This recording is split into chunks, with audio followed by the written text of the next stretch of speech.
Actually एक typical Tibetan एक flavour का एक फूड हमें ट्राई करना था। ये है थुक्का। शुरू भाई।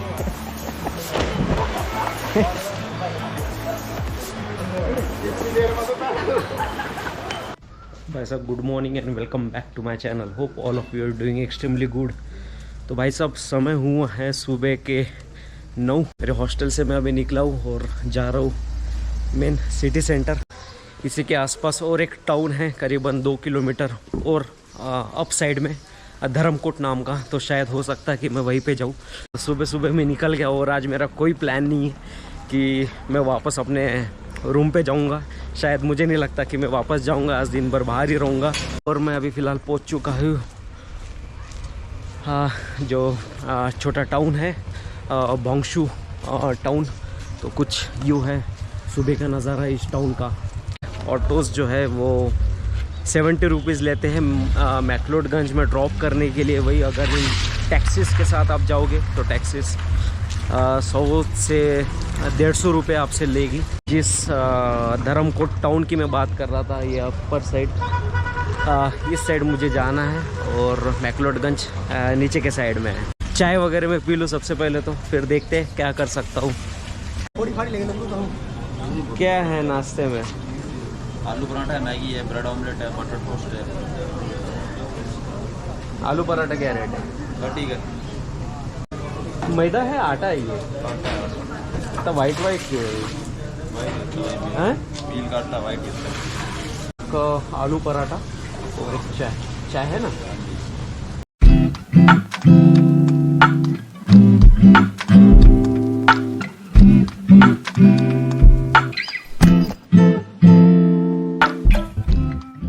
ब्रेकफास्ट हो जाने के बाद मैं अभी निकालता हूँ धर्मकोट की ओर और देखते हैं धर्मकोट में क्या सीन है। क्यों भैया, धर्मकोट में क्या है? कुछ देखने लायक है? ऊपर भाई कैफे वगैरह है, कैफे वगैरह है ऊपर। बाकी ऐसी कुछ मार्केट या फिर कुछ ऐसे कुछ तो नहीं है, रेस्टोरेंट बस कैफे ही बस, ऐसी मार्केट एरिया नहीं है। मार्केट तो नहीं है। धर्मकोट में तो ऐसी कुछ खास है नहीं, खाली रेस्टोरेंट और कैफ़े है। तो वहाँ पे जाना वर्थ रहेगा कि नहीं पता नहीं यार, समझ नहीं आ रहा है क्या किया जाए। भैया ये अपना मैक्लोडगंज के लिए बस जाती है ना यहाँ से?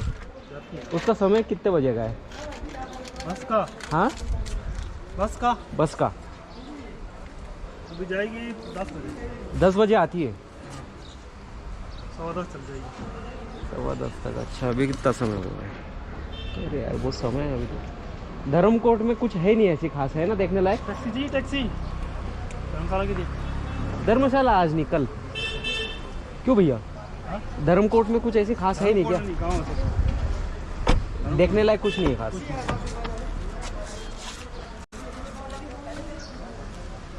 भाई साहब 10 बजे की बस है और धर्मकोट में कुछ खास है नहीं और 1 घंटा बचा है बस के लिए और मैं होटल जाना नहीं चाहता, तो क्या किया जाए। तो देखता हूँ धर्मकोट ही पैदल वॉक करता हूँ। मैक्लोडगंज में अगर आप होटल्स या फिर रिजॉर्ट्स बुक करते हो, यहाँ के मुकाबले वहाँ पे थोड़ा एक्सपेंसिव होगा। एक्सपेंसिव इन द सेंस, वैसे ज़्यादा डिफरेंस तो रहेगा नहीं, बट फिर भी मैक्लोडगंज सेंटर पॉइंट होने के वजह से और मेन जो टूरिस्ट अट्रैक्शन है वो सब मैक्लोडगंज के सराउंडिंग में है। उसके वजह से उस एरिया में एकोमोडेशन, फूडिंग, ट्रांसपोर्टेशन हल्का सा महंगा है, थोड़ा महंगा है कंपेयर टू दिस एरिया। बिल्कुल 45 डिग्री एंगल पे ये रास्ता बना हुआ है और इस रास्ते पे गाड़ी चढ़ाना उतारना यही के लोकल लोग ही कर सकते हैं। नॉर्मल लोगों का बस की बात नहीं यहाँ पे ड्राइविंग करना। जहाँ से गाड़ी आ रही है उसी रास्ते से मुझे फिर से क्लाइम करना है और भाई ये काफ़ी ज़्यादा स्टीप है यार, मैं नहीं जाता, मैं छोड़ देता हूँ धर्मकोट को फ़िलहाल। वही एनर्जी जो यहाँ पे मेरी वेस्ट हुई है, ये बेहतर रहेगा कि मैं इसी एनर्जी का यूज़ मैक्लोडगंज में करूं और मैक्लोडगंज एक्सप्लोर करने में करूं। तो भाई मैं वापस लौट रहा हूँ बॉक्सू। भी एक स्कार्फ होता है ऐसे बांधने के लिए, हाँ मीन्स स्पेशली अराउंड ऐसे बांधने के लिए वो कुछ मफलर ऐसा आता है। नहीं मफलर नहीं, वो चीज़ अलग है, ये चीज़ अलग वो है। आप बता रहे हो वो समझ तो गया मैं, ये है हमारे पास अभी। जैसे बाल वगैरह आगे आ रहे हैं ना, तो आपने पट्टी कोई ऐसे ऐसे बाल, हाँ जाली वाले समझ हाँ लो, हाँ, इधर पास में मिल जाएगी ना, ये बाजू वाला शॉप। अच्छा हमारे पास भी ये, लेकिन बंद रख दिया अभी सामान। ओके ठीक है। ये एक स्कार्फ मिलता है सिर पे बांधने के लिए ऐसी, वो है क्या आपके पास? पट्टी टाइप, हाँ पट्टी टाइप की, क्या बोलते हैं उसको? कान पट्टी। वो वुलन का नहीं होना है, वो तो एक विंटर के लिए रहता है, वो उस टाइप का नहीं, एक नॉर्मल सा स्कार्फ होता है। इसे क्या बोलते हैं एक्चुअली, उसके लिए वर्ड भी नहीं पता। तो फिर भी जो आपने लास्ट वीडियो में देखा था कि मैं जो बॉक्सू रीजन का जो एक टेम्पल है वहाँ पे गया था, तो बस उसी रास्ते पे ठीक उस टेम्पल के पास ही फिर से मैं जा रहा हूँ। और मैं दिखाया था कि ठीक ऑपोजिट एक नेचुरल स्विमिंग पूल भी है, तो बस वहीं पे जा रहा हूँ और वहीं पे थोड़ा समय बीता, तो थोड़ा समय भी निकाल लेता हूँ, फिर उसके बाद निकलूँगा मैं डायरेक्ट मैक्लोडगंज के लिए।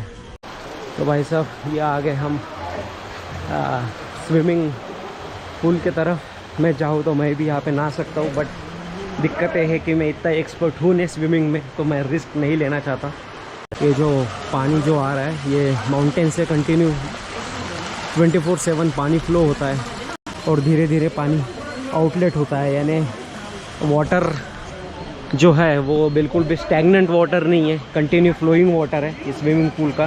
तो इसके वजह से गंदगी आपको इस स्विमिंग पूल में बिल्कुल भी नहीं रहेगी। कंटिन्यू फ्लोइंग वाटर होने के वजह से मीन्स एक तरफ से कंटिन्यू पानी का इनफ्लो हो रहा है और यहाँ से धीरे धीरे आउटफ्लो हो रहा है। तो फ्लोइंग वाटर होने के वजह से मुझे नहीं लगता कि कोई साइड इफेक्ट बॉडी पे इसका पड़ेगा। डीप सांगशील किती आहे? डीप आहे का? डीप आहे का?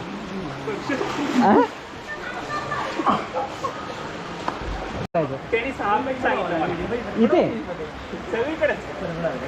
नाही जास्त, कमी जास्त असेल, कमी जास्त असेल।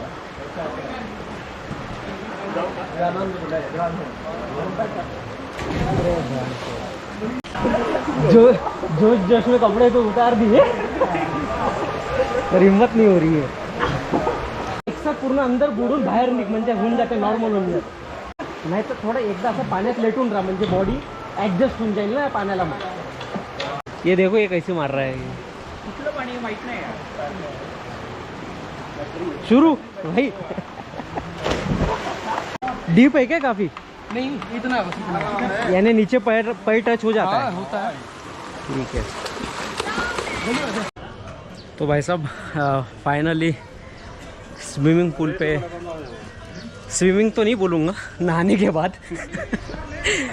फाइनली अभी निकल चुके हैं मेन बॉक्सू टाउन के तरफ। तो जो भाई साहब संदीप जी मुझे अमृतसर में मिले थे, वापस हमारी मुलाकात था यहाँ पे मैक्लोडगंज में, तो ये भी 2-3 दिन रहेंगे मेरे साथ यहाँ पे। बट हाँ उनका टूर प्लान कुछ अलग है, उनको एक्चुअली पैराग्लाइडिंग के लिए एक दूसरे रीजन में, कौन सा है एरिया? तो पैराग्लाइडिंग बीर बिलिंग एक स्पॉट है जो कि धर्मशाला से ही आपको जाना पड़ेगा और धर्मशाला से 50 से 60 किलोमीटर की दूरी पे है। तो शायद ये आज वहाँ पे निकल जाएंगे पैराग्लाइडिंग के लिए। बट हाँ मैं भी चाहता था, बट एक्चुअली कुछ समय का रिस्ट्रिक्शंस होने की वजह से मैं शायद विज़िट नहीं कर पाऊँगा। बट हाँ ट्रैकिंग हो सकता है कि मैं करूँ। मैं एक्चुअली एक टिपिकल टिबेटियन एक फ्लेवर का एक फूड हमें ट्राई करना था। ये है थुपका, एक्चुअली टिबेटियन वर्ड होगा शायद ये थुपका। थुपका का मीनिंग क्या है भैया? कुछ ऐसे noodle soup, actually simple language में एक नूडल सूप ही है, बट हाँ यहाँ पे थुपका बोलते हैं। तो इसमें नूडल्स और उसका एक सूप होता है, वेजिटेबल सूप, वो पूरा मिक्स देते हैं। जब भी आप इस एरिया में या फिर स्पेशली नॉर्थ ईस्टर्न रीजन में हिमाचल में आप जाओगे तो ये फूड आपको कॉमन मिलेगा, हर रेस्टोरेंट में आपको ये फूड मिलेगा ही मिलेगा। तो बस अभी थोड़ा बहुत अपना थुक्का खा लेते और फिर मैं निकल जाऊंगा मैक्लोडगंज के लिए। फिर वहीं पे आपके साथ मुलाकात होती है और फिर वहीं पे शायद मैं दलाई लामा टेम्पल जो अभी तक के मैं विज़िट नहीं किया वो एक विज़िट कर लूँगा। तो ठीक है, मैं वहीं से आपके साथ मिलता हूँ। Till then bye bye, take care.